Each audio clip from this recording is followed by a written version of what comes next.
Hey y'all, so the fires are finally over. Well, they're not over, but they're more contained. And I learned so much from this situation. Like right now, when I was looking out my window last week, all I saw was smoke.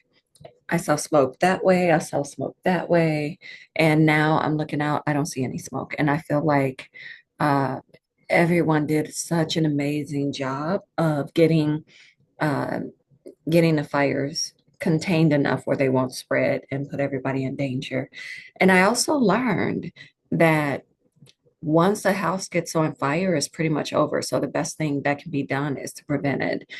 They literally showed a video of a house on fire and they dumped 40 gallons of 40,000 gallons of water on this house, and it still burned up as if there was not a um, anything being dumped on it at all, which was really interesting.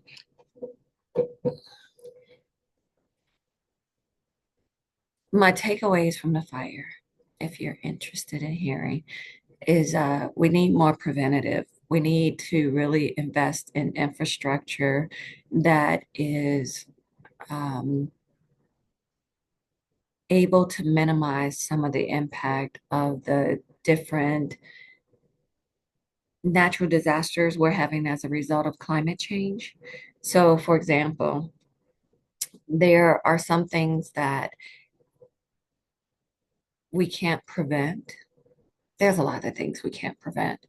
The mudslides, I don't know how they're going to get around that. We absolutely have the worst mudslides out here. But the fires, I feel like we can do a lot better with the fires. I feel like the first thing that we need to do is to arm people with some safety precautions because the reality is firefighters can't be everywhere at all times. And the way that we have California fires is they are everywhere at all times. So with that being said, we need regular people to be able to, number one, own fire hoses. They're set up just like garden hoses. They just have higher pressure. They're more expensive. They're like $500. But I saw a guy literally using his fire hose to on early on, like on Tuesday or Wednesday, to stop a palm tree from releasing embers onto his roof that would have caught his roof on fire. He stopped that, and then he also stopped the fire from climbing over his bushes. I mean, he did an amazing job. There were about, I think, 16 people that have died. I saw 10 of them as elderly Black people. One of the things that they were doing was they were trying to put the fire out with a hose. So we know that that's what's going to happen. So people do need to have better training. They need better equipment to have a fighting shot at that. And to me, that's a very good form of prevention. Nobody's going to fight harder to keep their house than the people, the residents of the house. The other thing that we need is we need something in the infrastructure, like in the actual mountains. Our we have so many mountains, and they're so they can get so aggressively dry as a result of our droughts and all that good stuff. We need to figure out a way to have something in those hills and the mountains in those areas where if we press a button, those areas get sprinkled. They get fire retardant. They get something that helps them not catch on fire or slows them down. And what else do we need? We need civilian firefighters. We need civilian firefighters who can activate and go out and be a resource in some capacity. And that's so easy to me to do.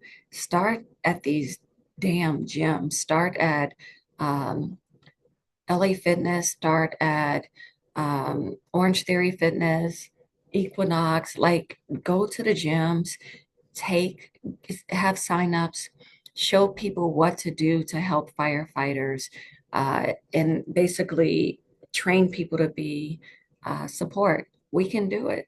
Just train us on what to do. The people that will be doing it will be in the fucking gyms. Go get them. What else? I don't know about the budget. There was a conversation about a budget, and of course, everyone always thinks they need more money. No one ever thinks they need less money, that's for sure, except when it comes to schools. Then they think schools don't need any money, and teachers need to work for free or something. So I don't know where the budget conversation for the LA chief of fires, I don't know where the conversation is going.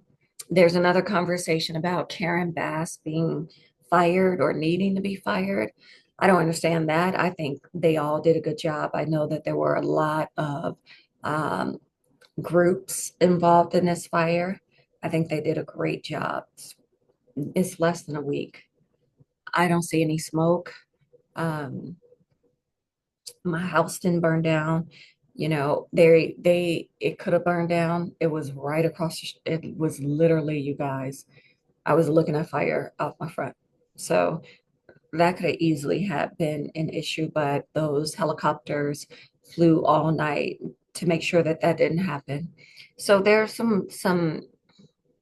I think there's something to celebrate there. I think that if our mayor was a man, he'd be touting how he got the fires under control in under a week and all that good stuff. But for some reason, our mayor